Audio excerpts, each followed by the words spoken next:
my goodness. All right, there you go. Thanks, Quincy. Quincy told me we didn't have any volume on the live stream. Still muted. You guys know Quincy Murphy? Yeah. Give him a shout out. He's watching. What's up, Quincy? Thanks, Q. I tend to do that more often than I want to admit. Too many buttons. So I go to this event last night, and I smiled the whole time because even the bad was good.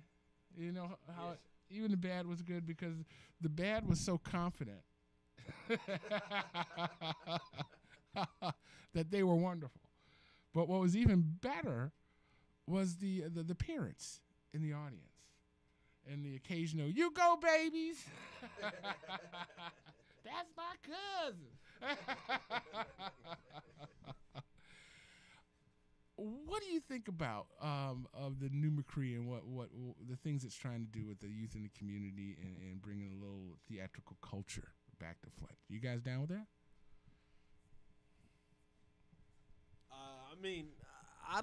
I think it's good to have kids involved in the arts. I don't know much about the new McCree because I haven't been. Uh-huh. But I heard the event was good last night, and of course, it's Ira Dorsey from Dayton family. It's the mayor. You're gonna get people to come out to that. I'm in support of Flint youth. But I haven't actually been to the new McCree. Do you know where it is? I hear it's in the high school. It's in the old Powers High School, the new Standard High School. Okay. Charter school.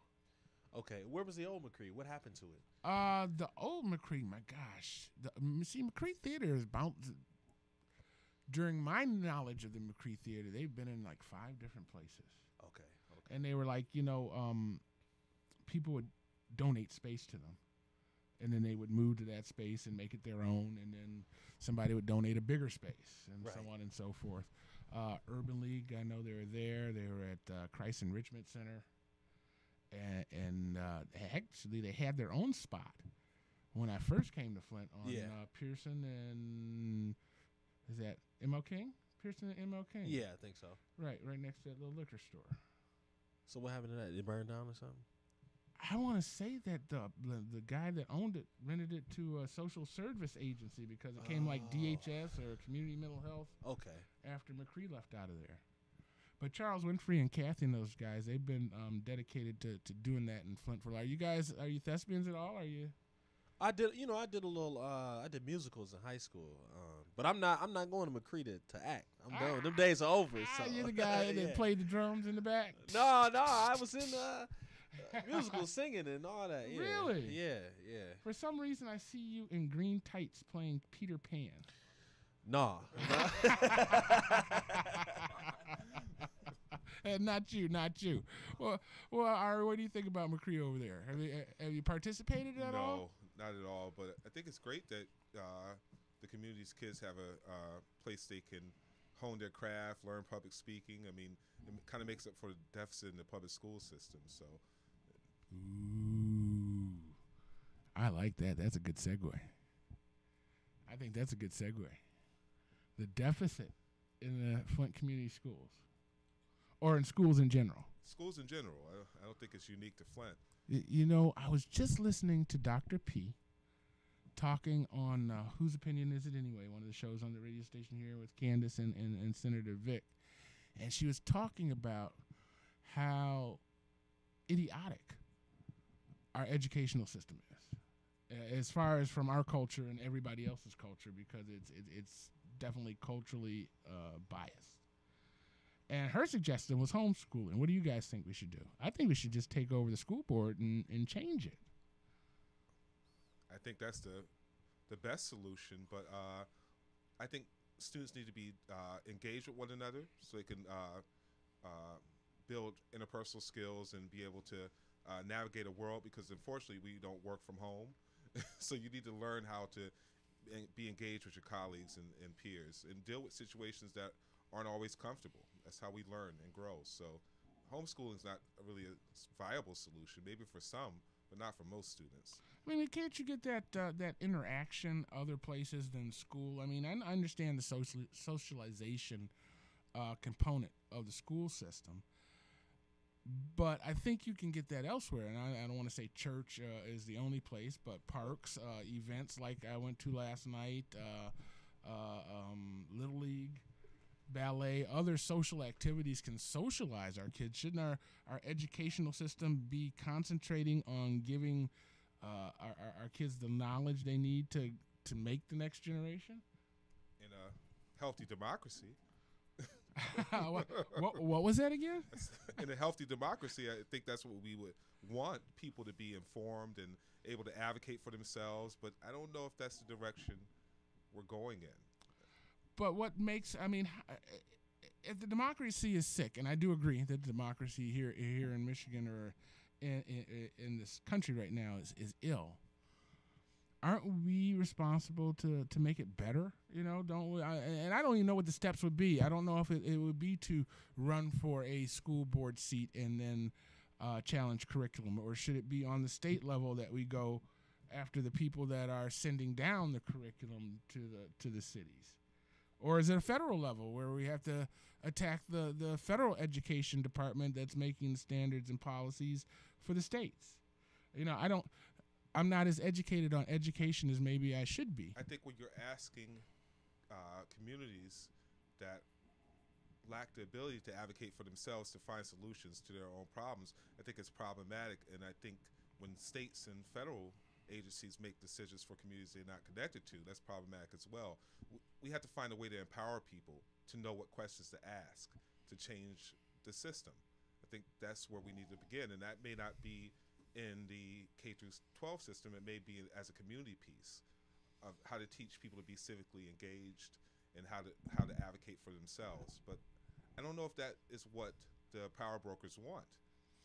I would imagine not. I mean, because it's daunting, to say the least, to add that to someone's plate who's generally trying to make ends meet. I just heard a thing said that 97% of the auto insurance in Michigan states is unaffordable.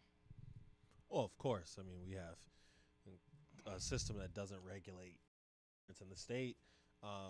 You know, I don't generally go after catastrophic claims, but because I think it's generous, I think that we should be taking care of people that are hurt in auto accidents. But it's not the only reason why insurance is so high in the state.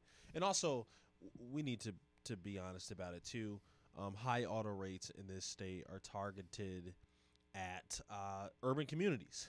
So if you take away the auto premiums that Detroiters pay, Michigan is somewhere in the middle of the pack for insurance rates. Right. So not everyone's paying, you know, a great deal of money for car insurance. But I want to really go back to schools because, you know, schools are important. Homeschooling really in this economy is not feasible for most people. You know, most people have to go and work. How would they be able to spend time teaching children and going to work? And also we have to worry too. Yeah, homeschooling doesn't mean parent to child. It can be a communal thing. You know, Mrs. Johnson can do the whole block because she was a math teacher. And there's Miss Jones across the street is the history teacher. She can do the whole block too.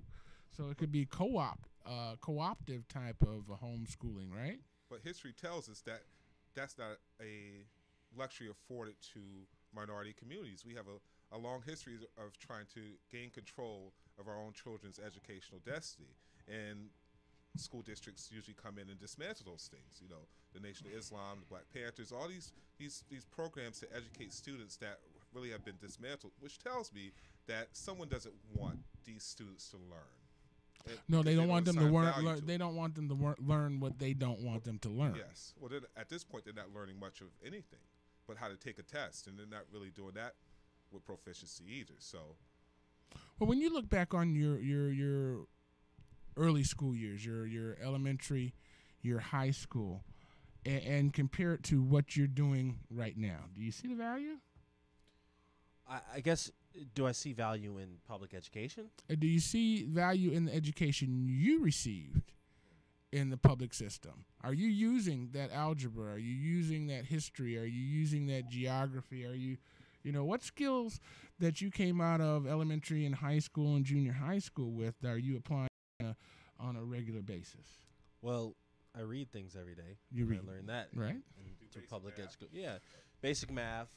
It's important to know how much a sale is. If I can get 40% off, I need to know how to calculate that in my head. That's a basic skill. I mean, we learn that in schools. Right. I don't think those parts of public education are lacking. At least they weren't for me.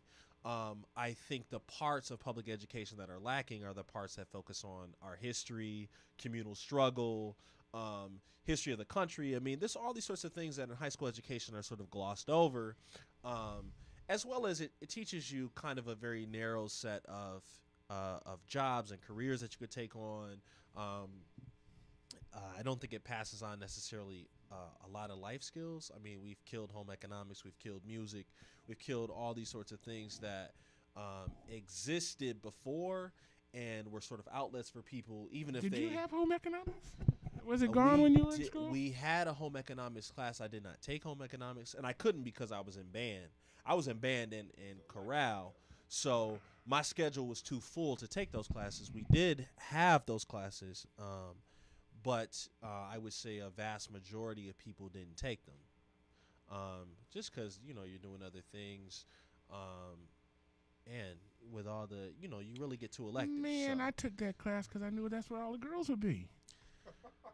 Well, are you kidding me? Me and two other guys were the only ones in that class, and we had a full audience. It was wonderful.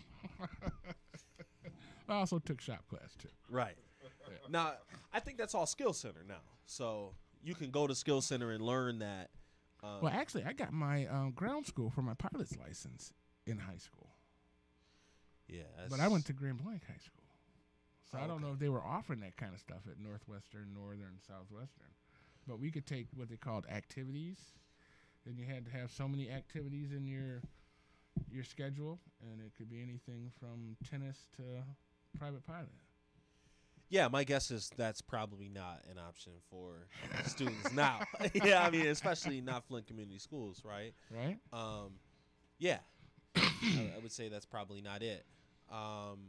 But I'm not sure if to sort of go back and talk about this idea that we could communally educate or communally homeschool. Right. Well, isn't that public schools? Yeah. I mean, isn't that the motto where if we have control of our public school systems, then we can communally decide curriculum. We can communally decide what teachers we want. We can communally decide those sorts of things, right? Of course, there are other barriers to that. I don't want to make it seem like there are not. And people have actually thought about using the charter system to sort of circumvent the regulation public schools have. Right. But I mean, I think there are opportunities for us to do these things, but I think also we need to have sort of expertise to do them. I mean, one at the time, and granted, I graduated from Carmen Ainsworth 11 years ago. Okay.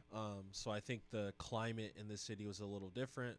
But in going to college, I went to Michigan State. Most of the people that were roommates and friends went to Southwestern or Central, Carmen too. But they still had these Southwestern, Central still put people into colleges, still placed them into that. So I don't know if there was a big disparity at the time. I think. When I went to high school, Northern was still open, Northwestern was open, Southwestern and Central were still open. So I think the climate around Flint schools was very different. So I don't know. I don't know if there was a disparity then. I'm assuming there was some of a disparity. But I think there were still better outcomes then. So I don't know. It's hard for me to speak on schools I didn't go to. Now, you are not married. No. Right? No kids. No kids. Are you same? Yep. What are you guys waiting on?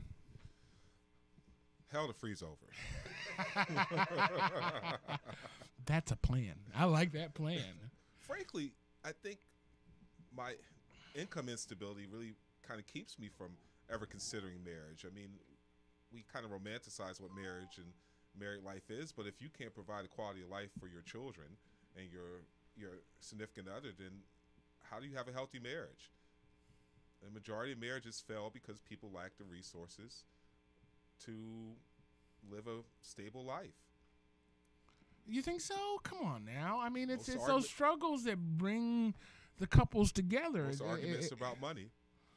Well, I mean, I can imagine as many arguments about money break up folks as pull folks together. You know what I mean? It's a matter of how you see it. Listen, you got $100 bill due, and if it's you need to find $100, or baby, I can get 50. I know it. You know what I mean? No. I don't. I'm talking about a partnership and the struggle.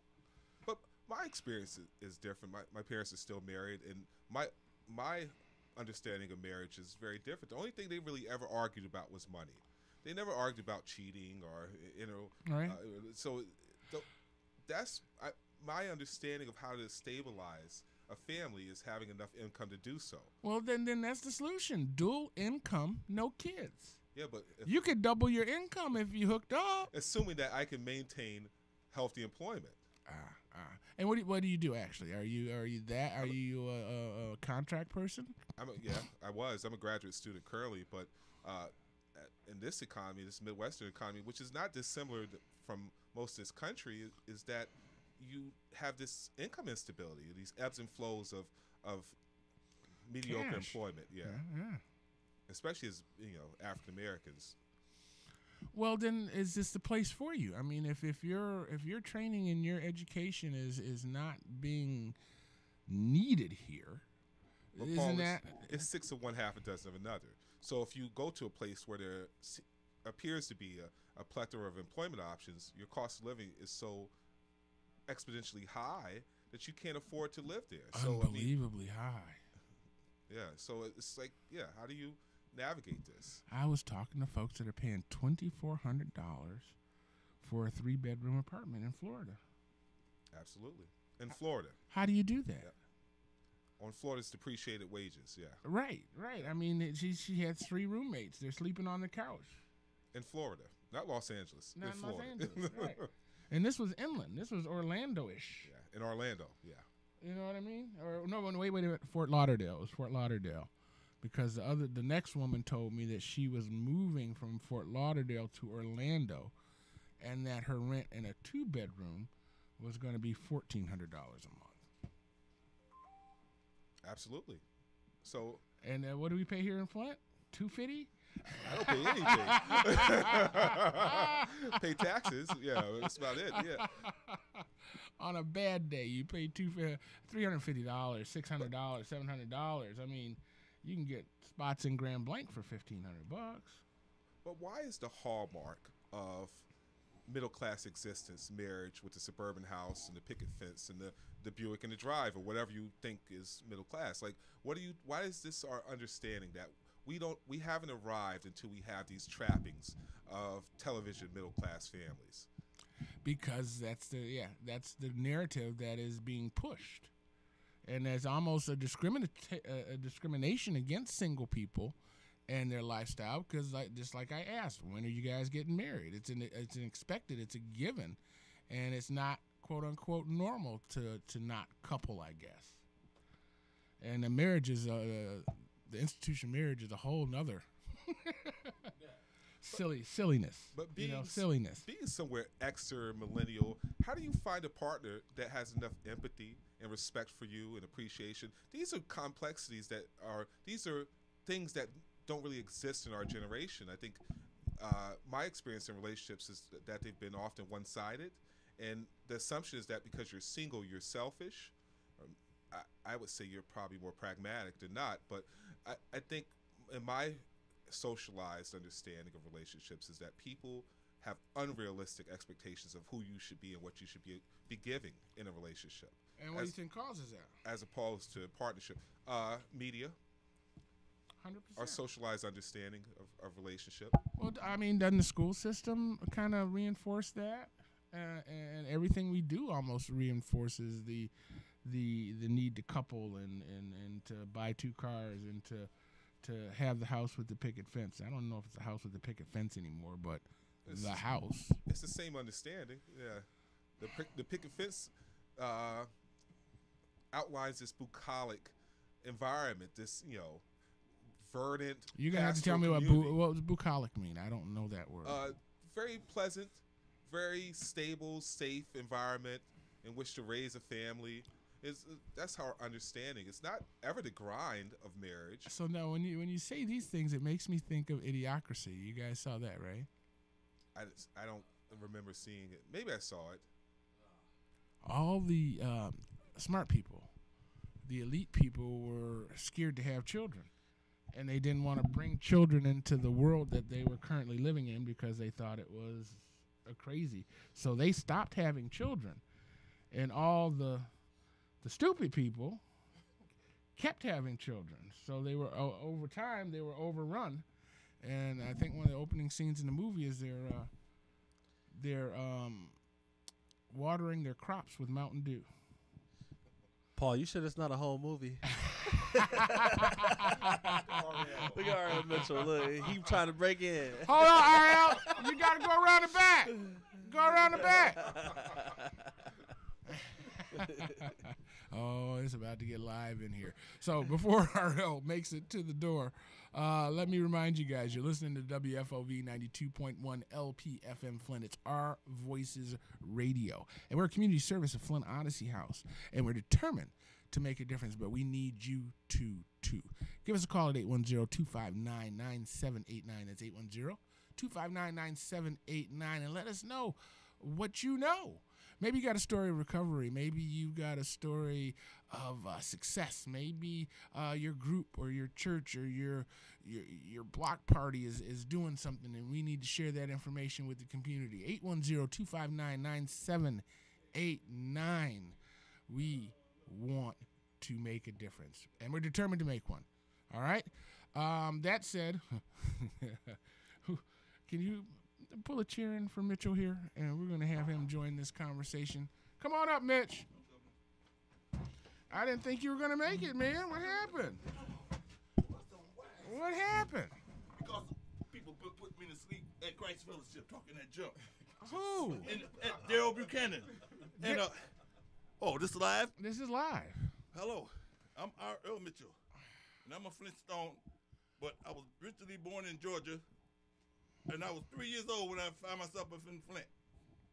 I was born by a river called Flint River down in Georgia, and the last thing I remember, my mom was cooking for the. Okay, I can say white people because I'm not in City Hall right now. Go ahead and hold the mic closer to your mouth. The white people down south in Georgia. All I remember. Wait. Back up for me, Mitch. Okay. What year were you born? I was born in 1951, sir. 51. Yes, all right, sir. do the math. How is that making? 67, 68 years old. All right, and how long did you stay down in Mississippi, Mitch? Georgia, sir. Georgia, I'm sorry. Bainbridge, Georgia. That's on the Bainbridge, borderland of Florida and Georgia. Oh, wow, right there, huh? Yes, sir. Nice. And did you do your schooling and everything there, or I did never did go to school, sir. you didn't do elementary They school? don't believe in, actually, they don't believe in, you remember, they don't like people of color to go to school down there, I heard, when I come up here and learn that about up in Flint. Okay, so you left from down there. Yes, I was 3 years old, as you know. Okay. They don't usually put kids in school 3 years old like they do now. 2 years old, they look big enough. We're talking 1951, Georgia. Yes. That's believable. Yes, sir. That's believable. So you guys came up here at 3?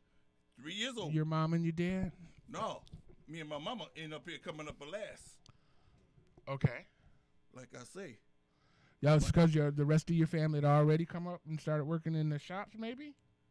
I believe they did until, but I never asked them questions how they got up here. Okay. My sister, but me and my brother, the other brother, I had three brothers, including me. Okay. John Henry was the oldest, Okay. and he didn't make it because he was 3 years old when he died. My mama told me Oh, no. he had a pneumonia, Ah. but I believe my mama smothered him to death accidentally. Didn't want to see him die. That what my other auntie told me. Uh-oh. So I figured her boss lady pressured my mama of he probably did the same thing me and my brother did. Went over in the woods, this trail, this big white house, and found out my mama was in there cooking for the white peoples. And when Miss Eloise, I know her name, saw us in the kitchen talking to my mama, watching her cook this, whatever she's doing, stirring a big pot, she said her eyes got shocked like that council lady, Miss Worthy, at the council meeting last week. She said, "You, for Amos, she's supposed to say, state the business in my kitchen, sir."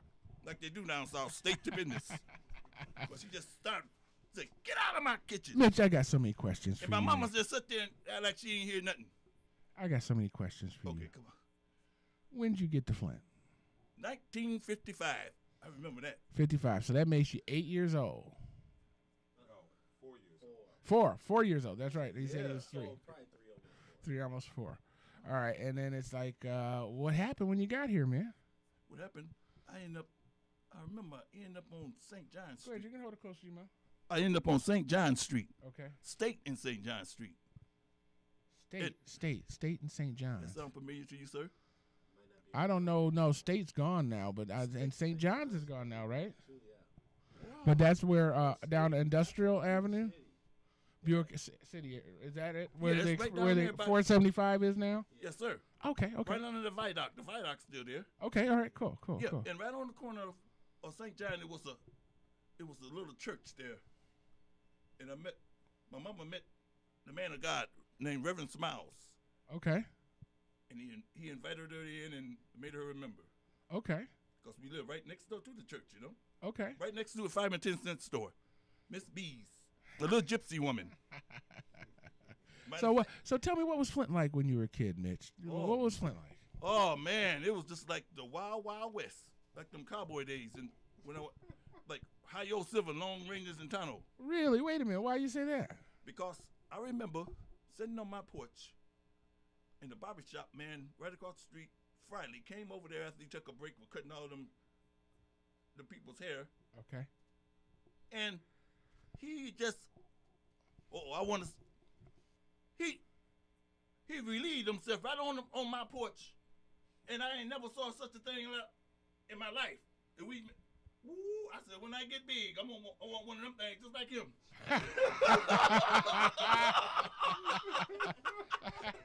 Because,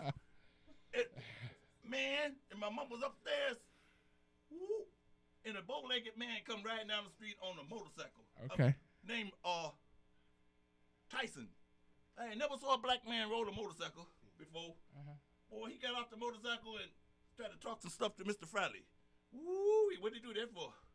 Everybody at the hut came over there, boy, right on my porch. Then next thing you know, I seen Richard Dix walking over the 2x2. It was a police beat then. Okay. Boy. Wait a minute. Wait. We still back in 54? Yeah. Close. Okay, so this must be Richard Dix Senior. This the real Richard Dix, his daddy. The chief of police. Right. But how old was he? He'd have to be like 14. Young beat cop. Boy, Richard. Oh no, in the 50s. Oh, I remember Richard That Dix. make him 9. Well, maybe. Maybe not the 50s. You asked him what Flint was like. My dad was a cop in the 50s, so yeah, it makes sense. Yeah. Okay. Like I was saying, man. But and then I saw so many episodes on that corner at the hut. I always did want to go in the hut and see what the hut like, cause that remind me of the saloon. All I see is dudes coming out of there talking stuff to other dudes, and they talk to this certain woman. She called her name is Slut Galamati. I said, what kind of name is that? And the man, he started talking stuff to Slap Galamati, and before you know it, Slap Galamati moved her hand up like that, and he was walking away, staggering. I said, what happened to the man? She said, you see, somebody said, that woman sliced him with a switchblade. And I ain't know what one of them Friday have, them straight razor blades. Right. I said, wow, blade to do a man like that? So he must have went somewhere and, you know what, cut him like a pig. Yeah, he was messing up. Ooh, man. So what school did you go? What elementary school did you go The to? first school I went to was right around the corner on Lee Street. Go ahead and hold the mic up. On Lee Street. On Leith. Leith and what? Leaf in St. John. Okay, so that school's gone too. Fairview. The name was Fairview Elementary. Nice. Yeah, So you spent most of your early years then here in Flint? that's right. In Flint. Nice. What do you like about Flint, Mitch? I like about Flint because when somebody, your school teacher, see a man starving in elementary school asking for graham crackers and a milk, and they say you already had one, go lay on your rug and take your recess, they figure there's something wrong with the little kid. And that's where, would you believe I failed 3 times in the 3rd grade? You failed the third grade 3 times. Yes, sir.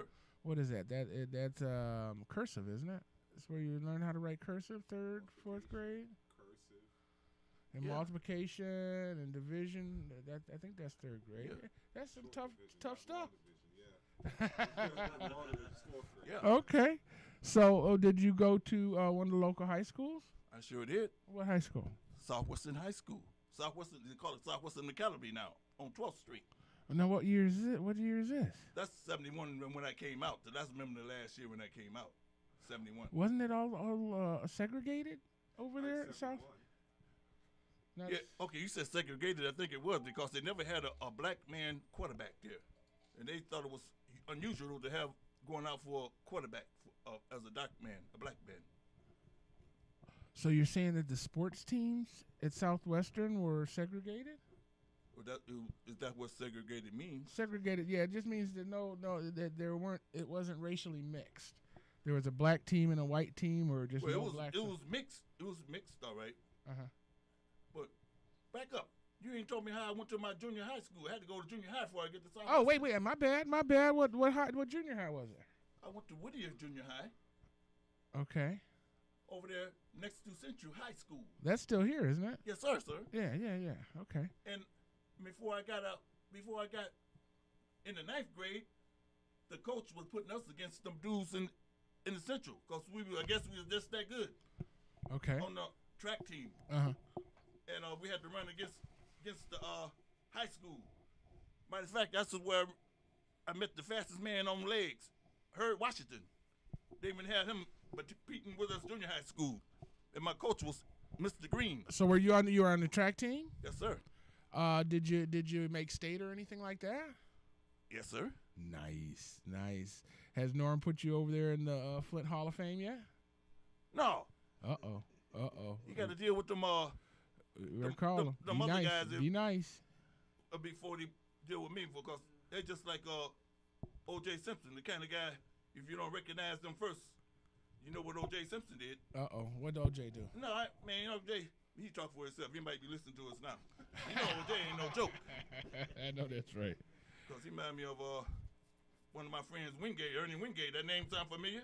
No, not at all. I'm still trying to figure out what sport. Oh, yeah, like I was saying, What sport? basketball, wrestling. You were a wrestler? Yes, sir, I was. Listen, I was a wrestler in high school. Oh, now. yeah. You don't look like a wrestler. But, sir, this is what happened to me. Uh-oh. They didn't tell me, they put me up against a champ. I didn't know he was a champion. Uh-huh. They didn't tell me how, but you got to learn how to wrestle yourself. My first wrestling meet was at Northwestern. They said, this dude, I painted him 4 times, but a man another color. But they didn't tell me he was a champion. But I didn't know you can tire yourself out. But then he in the pit meeting, I noticed everybody had a sad look on their face. Then they had oranges around. I went in the locker room there. I said, man, give me one of them oranges. They were so mad they didn't want to give me an orange. Oh no. Man, I remember that. But it was my fault. You got to. They don't tell you how to wrestle.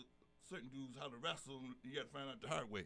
Okay. That's what I did. But All right, so I'm trying to take this journey. So now we've gone to Whittier, and now you're at where'd you say high school? Southwestern. Yeah. Then I went to. Wait a minute. They had maybe this is racial stuff. They stopped Whittier. And Whittier's still there now. They stopped on the basketball team. We was at they put us over to McKinley Okay. because of the line we was on this team. So you're saying you had to play at McKinley instead of playing at Southwestern? Yeah, because they had the buses over there, and then they had the police to protect us after we go to McKinley over on Atherton Road. McKinley, McKinley Junior High is still over there by the mall. Okay. By Top Hat Car Wash. All right. Yeah. Yeah, I didn't like it one bit because they made us look like we was wimps. They got to protect us to go inside the white people's before we come into the high school, junior high school. Well, I mean, were there people outside protesting? Yeah, they wonder what these doctors coming in our community for, and then they thought the white people was gonna beat us up before we get off the bus and destroy the bus. But the police protected you, right? They was standing up there and I know what I feel. I feel like, wow, But I couldn't wait till I get on. And I was the captain of the basketball team. I made captain over there too. So they stopped the whole basketball team because one of the fellas my man stole. We had to walk from 12th Street all the way. A couple of the guys, and they said, whoever stole this radio at this certain store, we'll never have a basketball team at McKinley again. I had to fess up and say I stole it. And then they had to put me off the off the team because I wanted the school to go on. Okay. And but I still made the captain of the basketball team at Southwestern, same thing. Okay. And another situation happened before I got, because we was making plans on how we gonna do with our money, because we were gonna be better than Kansas City Russell, the first Michigan State players. Me and my boys, you know. All right. Like Herb Washington, Herb McDaniels and them other guys, Bo Jackson and all of us. Nice. But and another thing happened while we was on the team with JV. They put us again against them 12th graders again. 11th grade, but then the Vietnam come up. Then they ended up taking one of my friends to Vietnam before he learned how to shoot an M60. The name of Roy Dukes. Okay. Before he got out, he went up there and got blown up by a baby, and they put that on the loudspeaker. Oh no. And I couldn't wait to get over there. So you signed up. Did you drop out of high school to sign up, or did you wait till you graduated? Before you get 17, you're supposed to automatically. Back then, you're supposed to automatically sign up for Vietnam. But they already seen my record. So they said a record. They said, "Oh yeah, y'all think we gonna make shit." Even though you're in high school, some corporals come up there and got them right off the basketball team, marches right out of high school in front of everybody. Whoa. That's why I think that's what the riot was all about. And then they marched Roy Duke over there. They said, "Guess what? Silent for a moment. Roy Duke just got blown up by the Viet Cong baby. You know." I made sure that they put his name down at the burning torch. Everlasting torch in the middle of Flint by Durant Hotel. Yeah. His name is down there. Nice. But when it came my turn, I just had met in Martin Luther King. I had found Jesus. If y'all know, is that against the law to speak about Jesus on your microphone? No, you good, baby. I'm trying to figure out. Did you end up going to Vietnam? That's what I'm getting to, sir. Okay, all right. No, I was going to Vietnam, but the president lost his cool. They called him Tricky Dick. His name was Nixon. He was ready to jump out the basement window. He was calling us all back. And it made everybody look like we people who just coming in lost the war in Vietnam. And I ain't never went over there yet. Okay. But they got me over there right now in Vietnam, classified A, but they don't know how I got back in the United States. So that's what's that, mixed story distress? What you call that stuff? PTSD. Yeah. It gotta be, because 8 white guys at the federal building, they saw me walking like I walked over here today, walking across their parking lot. They said, "Hey, you come here, man." And they took me upstairs in the office, and they said, we got your records. We got to get you in Vietnam, but we don't know how you got back in the United States.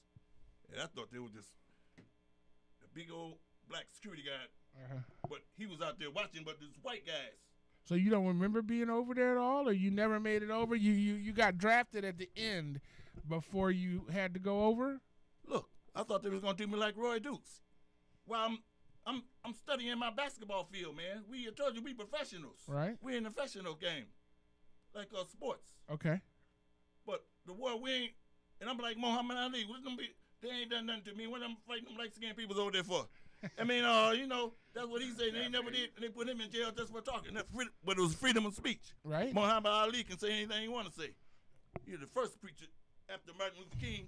Him and Marcus X, all them real preachers. So now you saying you found Jesus before you went to Vietnam or after? That's right. That's where I found it at Southwestern, man. I was my best friend. We lived on the Dead-End Street, Tacoma, and he just had a girlfriend. He had lost his tooth in the front. It's called $350, and he was making fun that he got the money to pay for it, and he was laying on the couch in his house and got choked to death. I mean, not his house, his girlfriend's house. Then when he come from Detroit. His name was Greg Felton. He said, "I'm so bad I can go get in hell and get the devil's wife." He was talking all that stuff. Like Tupac be talking that stuff. Okay. And when he died, I said, "Dang, Greg, he laying up in the casket, just laying up there like he was smiling." But he got talking stuff and died in his girlfriend's lap with choking on it too. And that's when I told my mama, I told something. I was in my bedroom one day, and I said, I don't feel right to myself. I said, maybe this is what, and God, I told God, I said, if you messing with me, let me go and tell my mama I want to be with you downstairs. I told mama, and she just, what I told her for, she called every preacher in Flint to my son. She even messed up the basketball game. She told me, she called my coach. She said, listen, my son can't play basketball no more. I said, and they said, Mr. Mitchell, it's up to him. And she said, you don't understand, sir. The Bible said marble not. That's sports. And then I ended up staying anyway, but that's how, but you got to make up your mind on, I was trying to figure out how I'm going to go to Vietnam, and that's the first thing, thou shalt not kill. I was going to figure out how they're going to be, I was going to be like a Holy Joe in Vietnam. Okay. They put a Holy Joe out there in the bushes without a rifle, you know? Mitch, I'm trying to walk you up to your first city council meeting. You know, you've been going to city council meetings for over 30 years. Yeah. And I really want to know, I really, really, really want to know why. What got you started and what keeps you coming back? Wow, that's it right there. That's a good question. I hope so. I was walking down the city hall one day, just trying to relax. That's the only place I can relax, in the middle of Flint, in the back of City Hall on the picnic table, laying down relaxing. Then I saw a friend of mine, Buchanan, holler at me, but he was so busy. I went in his office, and he had a conflict. He was the embezzlement guy, but a colored woman said something to him, but I ain't never. Then he had won the case. Then he went in his office one day. In time he got set, the police coming in, dragging him out by his neck. I seen that. I didn't believe that. How do you can, then the next day he had like nothing that never happened. And that's how I started coming down there. Couldn't stop if I had to. And then I didn't know about Wait a minute. So that's not 30 years ago. Buchanan was less than 10 years ago as the ombudsman. Oh, you're talking about, okay, back City Hall, city council meetings. You've been coming to city council meetings for a long time. Oh, I backed that up. Back before Woodrow Stanley. Oh, that's what I meant. Yeah, Woodrow's my friend. And Collier, and who was before Collier? Rutherford, right? Who was the mayor when you came to your first meeting? Woodrow Stanley, that's right. Was it Woodrow? Yeah, Woodrow. That's when I first started coming, because Woodrow, me and him grew up together. We was in 3rd grade together. Okay. Around in the, Mm-hmm. matter of fact, we go to the same church. Okay. His mama was the church mother. So you came down to see what was going on and stayed? What makes you stay? I mean, you are at every meeting. You speak at every meeting. Because this president this Arkansas president promised Woodrow Stanley a seat in the White House. I figured he was going to be the first black president in the United States of America. That's why I kept coming.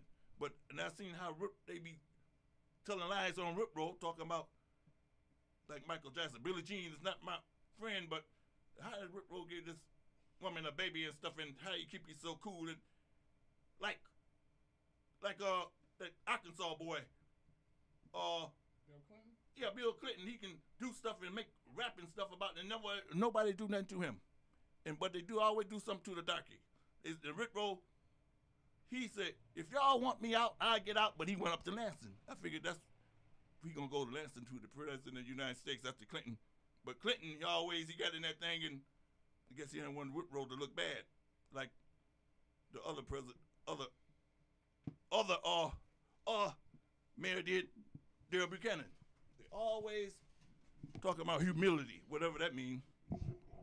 Nice. Hold on a second, Ari. You guys, I know he's taken, or I've allowed him to take over the conversation, but you guys have got to have some questions here. You're just sitting here, and I can't imagine you don't have a question for Mitchell.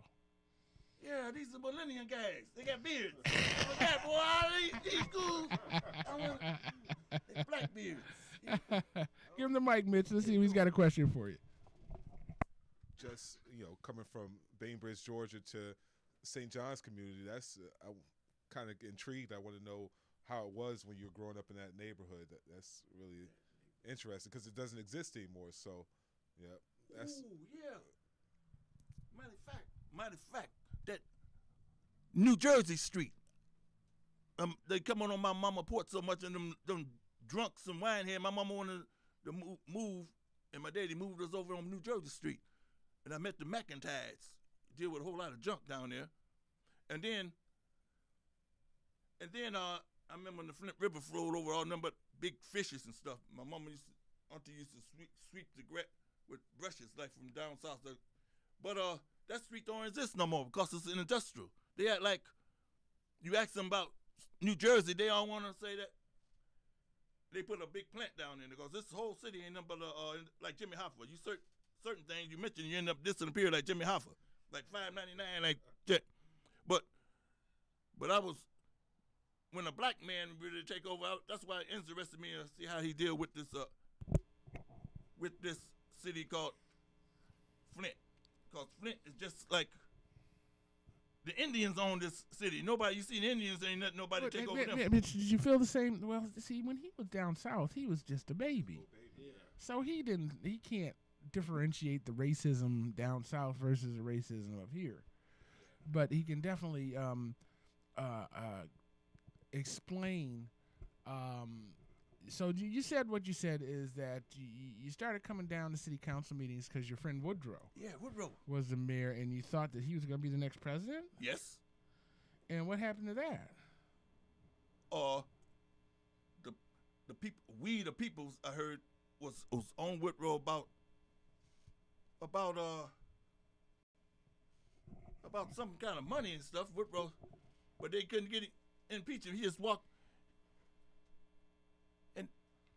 Man, so let's talk about Don. You've dealt with every mayor since Woodrow. How have the mayors treated you down at City Hall? Because I mean, you're a staple down at City Hall. You're there on a constant basis, and I'm sure some have liked you, and some have not liked you, perhaps. Oh yeah, I noticed when a man of color be the mayor, when the white people be the mayor, I just get the hat. I don't know how they make it to City Hall. As far as I get is. It's through the middle of downtown where this blood bank used to be. Okay.